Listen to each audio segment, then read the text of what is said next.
Good evening. I'm Sarate Semimana, a student from EPS Level 3. We evaluate the number of 22, 30, 26, 935.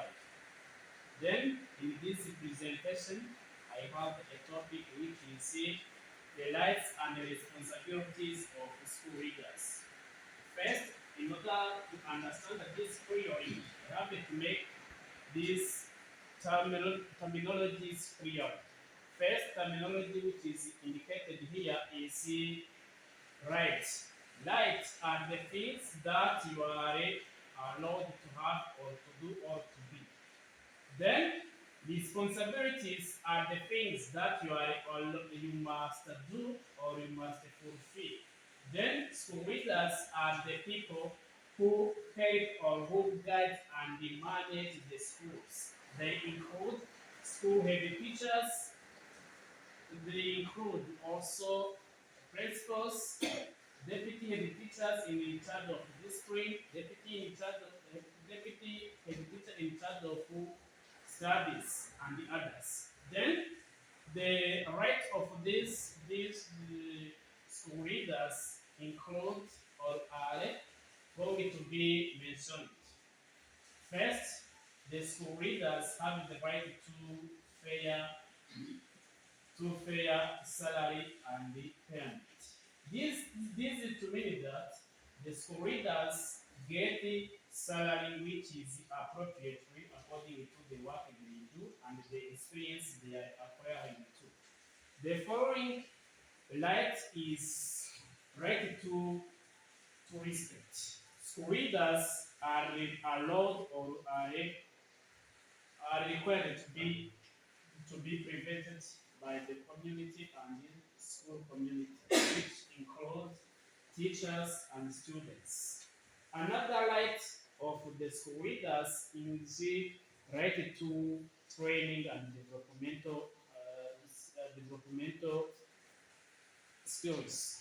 This is to mean that school leaders are helped to increase their knowledge and skills according to what they are intended to achieve. And also, school leaders have right to safe environment, working environment. School leaders have to work in a safe environment so as to be successful and profitable to their job. The following is the school leaders' responsibilities. As the school leaders' responsibilities, they have to fulfill their roles and responsibilities. That uh, include improving students' performance. The school leaders have the responsibility of helping students and school as well as their performance in order to have or to fulfill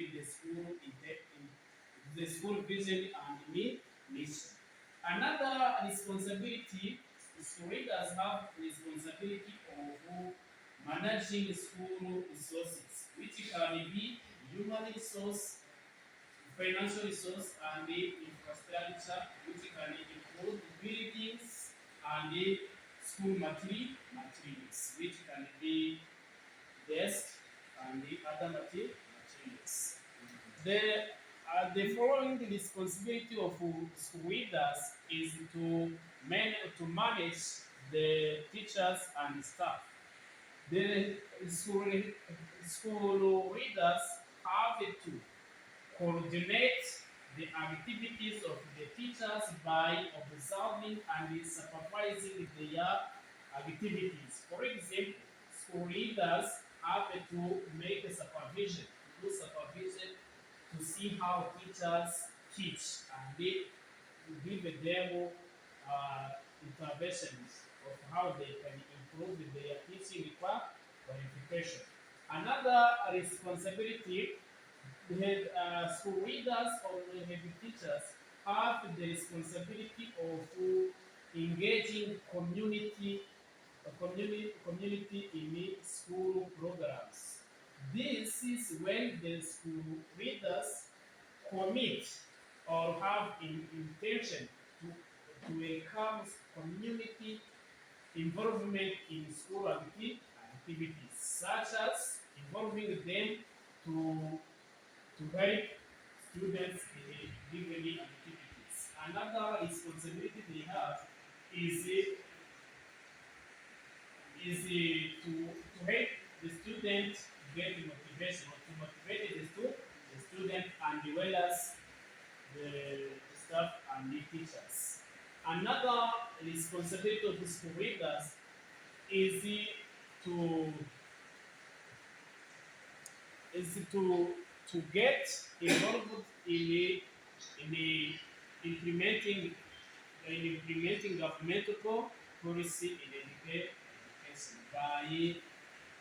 by enforcing the strategic plan and making school vision and mission. This is the end of my presentation. Thank you. Thank you.